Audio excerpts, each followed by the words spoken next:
channel. Today is Monday, which means it's a Cricut tutorial, and we are doing cubbies. Cubbies are needed for lots of different things, and if you've got those cool Ikea shelves that a lot of people seem to have, these fit in there perfectly, and they cost me probably under $2 a piece to make.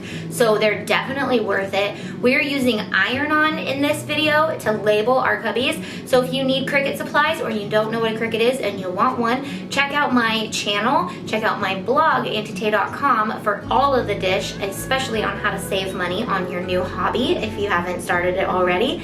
Or if you're old and you've been around here for a while with me, you already know that my blog is the place to be if you want to keep up on the best places and all of those things.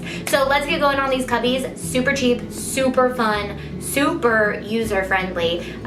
Well, user-friendly as in like they are very useful. That's what I meant. All right, let's get going. All right, guys, I'm going to cut a large piece of fabric into a square. Now, depending on what size cubby you're using, I just cut my square a couple inches larger on each side than the actual box that I will be using.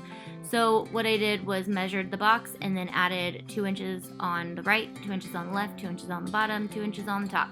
So if the box is 12 by 12, then let's see, the square would be 16 by 16 inches. So just make sure that you've measured it out like that, and obviously that's the size that I'm using.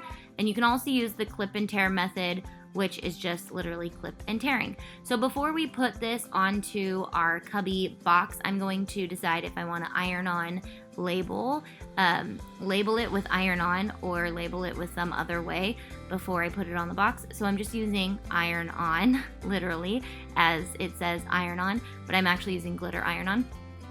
Or HTV, but I just made this design on Cricut Design Space, and then I'm just going to iron this onto the fabric with my iron. You could also use your easy press, and then once that's on, I'm just going to make sure that's cooled off, and I'm going to peel that off the fabric. So now, once it's done, I'm going to take just a regular box that I got at Home Depot. They're like $2 for the entire box, and I just made sure that it was put together and very secure. And then I'm just going to Mod Podge fabric onto the front portion of it.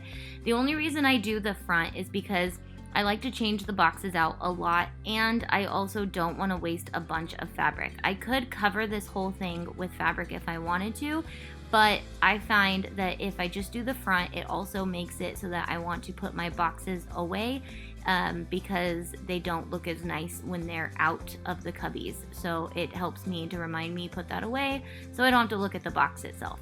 So my Mod Podging technique is I just Mod Podge on the box, and then I Mod Podge over the fabric, and then I do the corners kind of like wrapping paper, and I just saturate them with Mod Podge.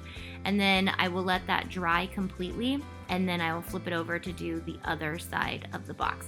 So this is going to be the bottom portion, and you want to make sure you have a pretty liberal amount on there so that it seals it completely onto the box. And these things will hold up for a really long time.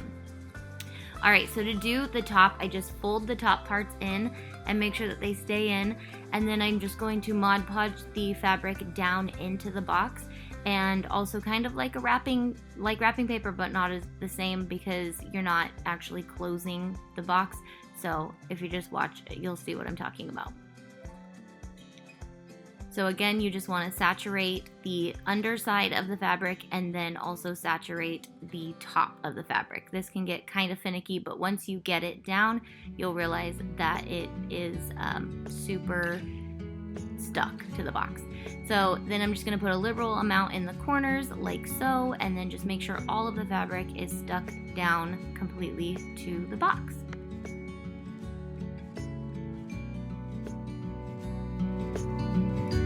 And once they're done, they look like this.